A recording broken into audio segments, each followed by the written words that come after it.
Go ahead. All right, Mr. Speaker, I'm going to yield my time to the youngest member to close us out, CJ. Oh, CJ here? CJ's here. So Yay! come on, I didn't know he was CJ. here. Okay. Close us out, CJ. We haven't All right, heard CJ. from you. Close us out, young man. Okay. Sure. Can everybody hear me okay? Yeah, I can hear you fine. Okay. Yeah, I've heard a lot, kind of a bleak picture of reform in terms of law enforcement in general, because as a lot of people stated, it is systemic and it is working the way it's designed. I've heard a lot of opinions about how to mobilize young people, but the problem with that is, again, just saying vote is not enough. Again, I agree that it needs to happen at the grassroots level.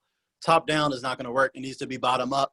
But at the same time, young people, the reason they have such a radical opinion of defund the police is because of all the reasons laid out, of how corrupt it is, how deep and systemic the corruption is, and how resistant it is. It's not designed to be chipped away at. They have, places, checks and balances in places to hold their power and to keep the system as is. And as other people mentioned, black faces in high places isn't the answer. It's not just getting a black person in a position of power. It's getting people who want to reform the system in power, which is the issue. So on a national scale, we're looking at basically two pro-law enforcement candidates right now. So it's hard to motivate people to say vote for law enforcement reform when Kamala Harris and Joe Biden are on the ticket. It's very hard to sell that.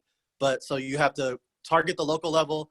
It's going to need a mass movement of activism and to defeat the corruption, because it goes back to the systemic corruption, not just in law enforcement, but in the government, the lobbying groups that are lobbying to the police unions, all those things, the way the money is funneled and protected.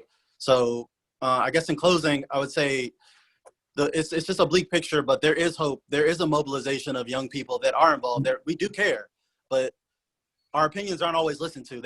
Both parties are very resistant to the opinions of young people. And that's a huge issue that needs to be dealt with, or a political realignment.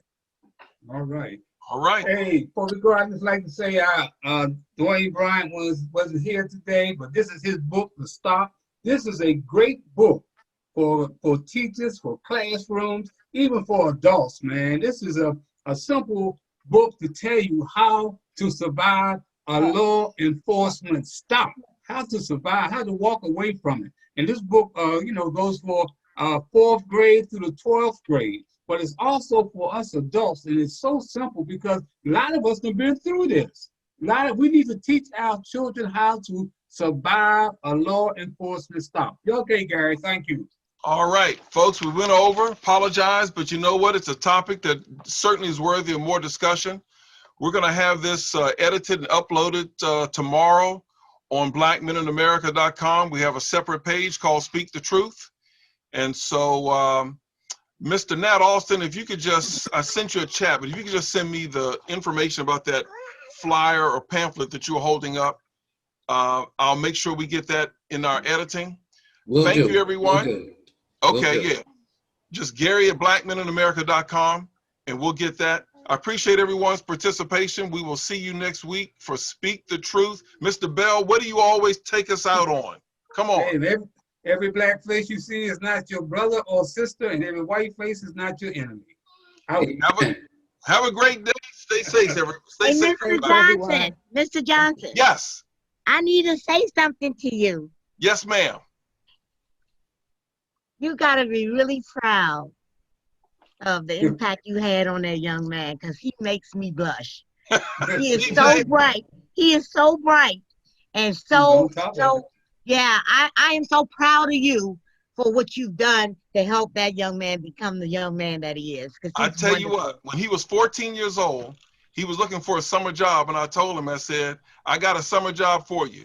You're going to be my intern.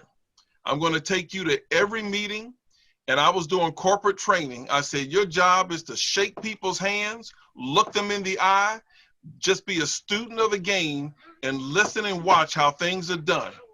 And then I just kept making him my intern. When I got contracts with DC Public Schools, he was one of the mentors. We helped McKinley and DCPS get their first technology bus. CJ was featured in one of those documentaries. So we've had our ups and downs, but you know what? That's okay. When they're your kids, you never stop loving them. That's all right. I'll ride on y'all bus anytime. All right.